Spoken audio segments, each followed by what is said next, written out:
Ah, Good morning. Ito, nag-prepare pa lang ng almusala namin para maaga kami. Kasi malayo pa yung pupunta namin dito. Magugulay ng pakbit para pang malakasan. Luto na agad. Oras namin, alas 3. Talagang maaga. Ayan. Malayo kasi yung pupunta namin. Ayan, si Joy Bicol. At si Jason. Yung mga kasama namin. Tulog pa. Ayan. Kami ang naunang magising.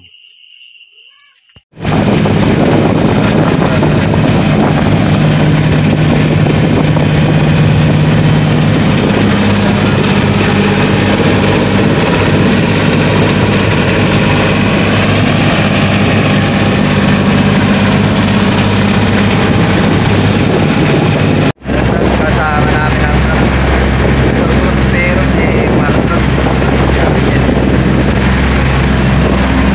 Si Jason. Sana marami. Palain sana. Hirap na rin tayo. At dito mga master, inabutan kami ng tanghali sa biyahe. Tapos kami sa amin ng 5 o'clock AM. At nakarating kami sa spot alas 8 na, kaya medyo natanghali na kami. Medyo may kalayuan talaga ang spot na napunta namin sa dulo ng ginahuan. At heto, unang baba ni Bro Marlon, nakapana siya agad ng King Mac. At ayun, agad naman sinisid ni Bro Ariel, yung kapatid niya, para mabigyan ng second shot. Agad ko naman binidyuhan para makita nyo kung paano nangyari. At pinana ulit ni Bro Ariel. At dito rin, unang baba ko rin, ito agad nagpakita sa sayang talaga. Di ko talaga nakuha ng video kung paano ko napana isda na to. Biglaan talagang dumaan sa harapan ko. Hindi ko na pala binigyan ng line ang isda na to kasi bago ang shafting natin. Ito pala ang unang gamit ko ng Salvemar shafting na to. Shoutout sa iyo, Sir Abraham Bel Cariolde. Maraming salamat po.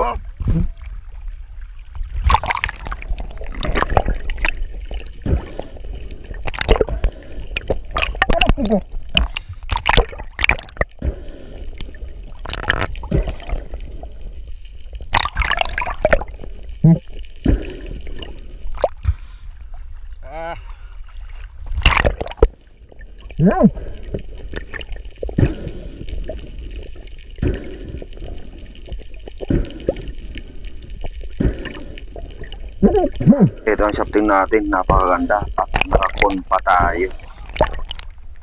Power talaga.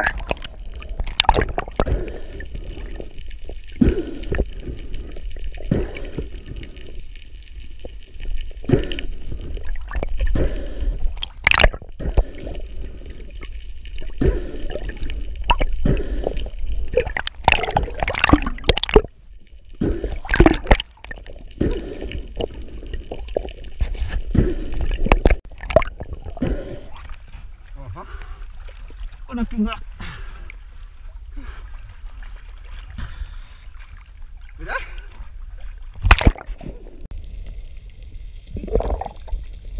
Nakarecover natin ng isda at dito nag-drop tayo ulit. Mag-antay-antay kung anong dadaan na isda.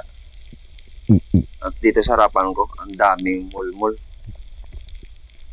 Malaki na pero di ako pumana niyan. Nag-aantay pa tayo kung anong dadaan na isda. Dito rin, may napansin akong isang coral trout. Nandiyan sa harapan ko isang coral trout na to. Pero di pa ko pumana niyan. Kasi nag-aantay pa tayo kung anong dadaan na isda. Tututukan ko na sana, pero nag-antay-antay pa rin tayo. Hanggang sa pag-antay natin, paglingon ulit, may napansin tayong isang longnose emperor. May kasamang talaki itok o kaya bluefin. At agad kong tinutukan. At yun, tinamaan din natin.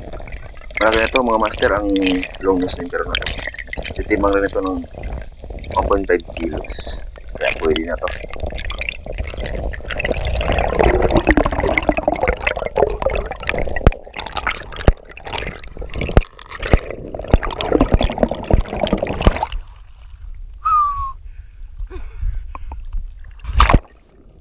Hindi ko talaga pinanang mga master yung coral trout kasi medyo maliit pa talaga.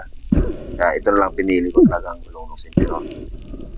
Pagkalagay ko nga ito sa bangka, agad nagyaya yung tropa. Nalilipat daw ng bahura kasi wala na daw nagpapakita rin.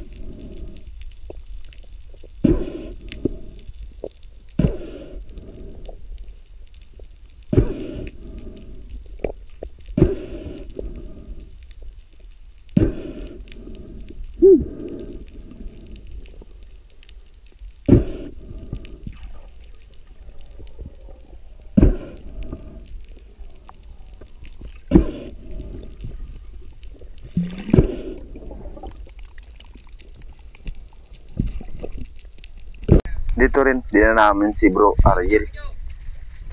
At marami ng huli pala. Kaya pala ayaw umalis dun sa may bandang gilid, sa may batuan.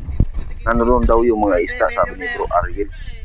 Ang ginawa namin dyan, at kumain na rin kami, gawang tanghali na. Kasi ilipat pa kami ng bahura, medyo malayo pang lipatan namin.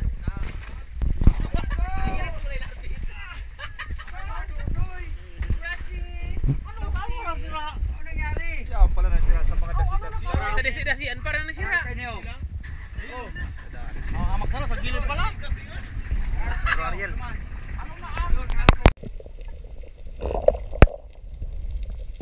Ayun, nakalipatan tayo ng bahura. At agad tayo sumisid. At mag-aabang kung anong dada na isda. Dito, lingon-lingon tayo kung anong dadaan. Pero parang walang masyadong isdang malaki dito.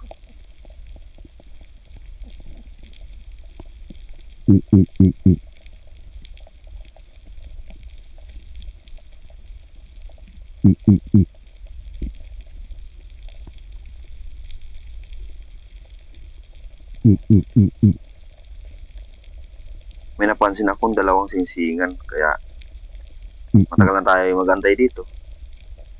Ginawa ko na lang, pinili ko na lang pinakamalaki sa dalawang to. Pwede kasi itong ihawin. Napakasarap din to. Yan. Tinamaan natin. Goods na rin to kaysa wala.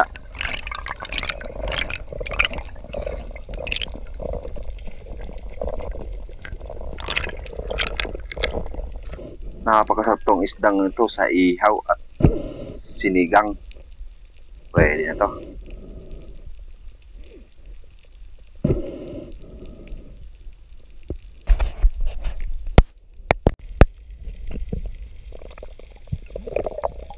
Pagkapahinga ako nga pala dyan, agad ulit ko nag-drop dito.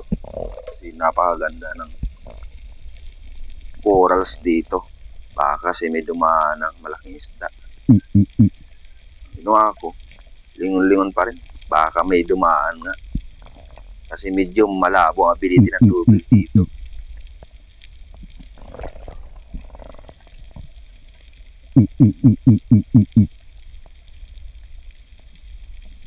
At dito, paglingon ko sa kaliwa, may dalawang pampano dumaan.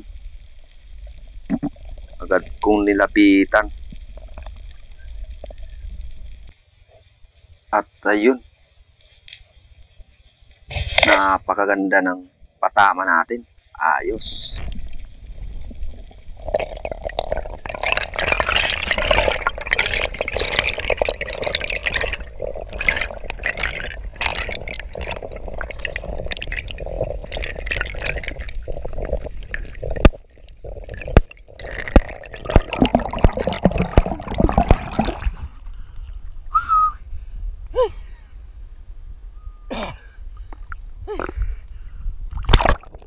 Napakalaki na to, pambano to mga master. Tumitimbang na to, may 3 kilo. Kaya goods na rin to.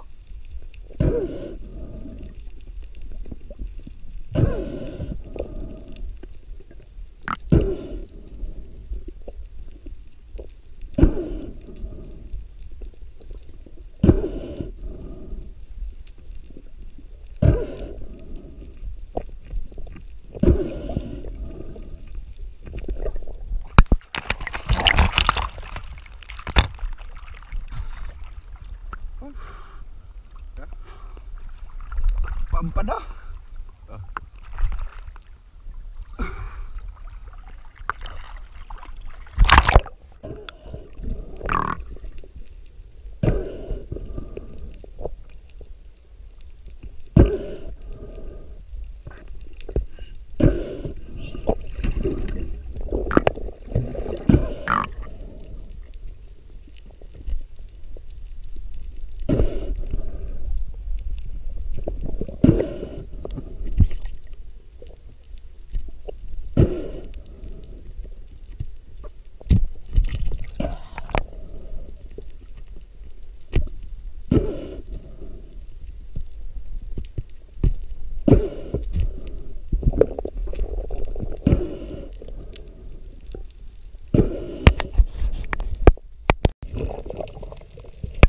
Sumisid tayo ulit dito.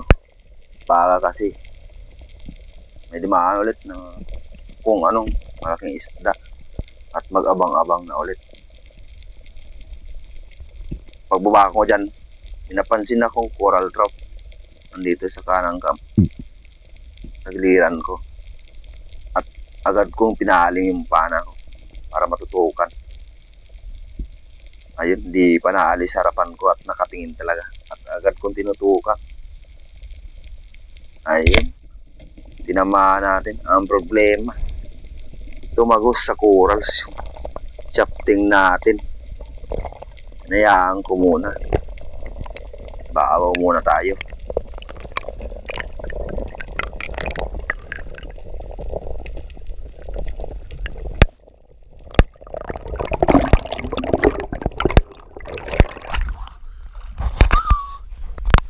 Dito binalagan ko na yung shafting natin sa ilalim kasi nakabaon na yung isda natin na pana, isang coral trout. Malaki na rin to, pwede na itong pagtyagan kasi mahal to dito.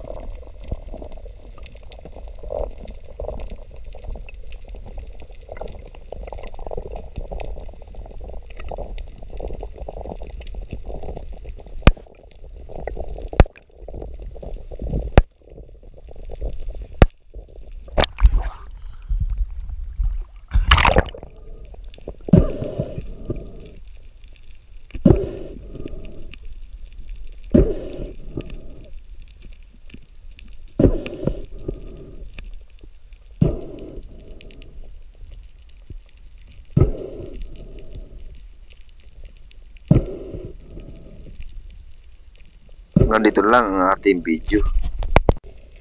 At kung bago ko pa lamang sa ating munting channel, huwag kalimutan mag-subscribe at pindutin ang notification bell para updated kayo sa ilalabas natin ulit ng mga video. Maraming salamat po.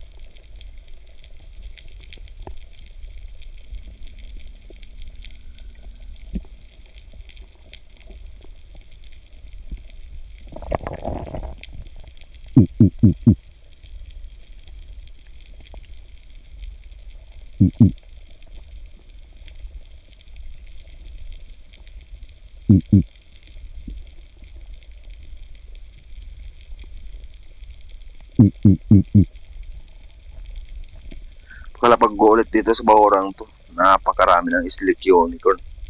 Pero abang-abang pa rin tayo kung may dadaan na isda. Napakarami unicorn at agad ko nang pinahaling isdi ko at tinutukan. At yun, di naman tinamaan. Tagos ulit na naman sa corals yung shafting ko. Makakuha ko pangalan ng isda na to. Nagiya ng tropa na umuwi na gawang hapon na. Medyo kasi malabo ang ability ng tubig kaya ayun, uwi na daw. Hapon na. Ayan ang ulilat. Para to talaga. Buwan.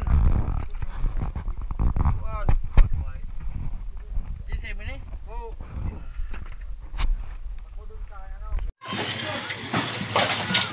Yan lahat.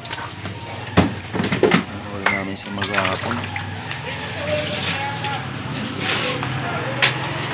Good evening mga lads at Pwede na tayo mag-deliver ng isda.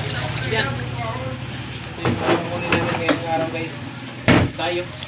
Sa maghapon, walang huli. Yes. Pwede na rin.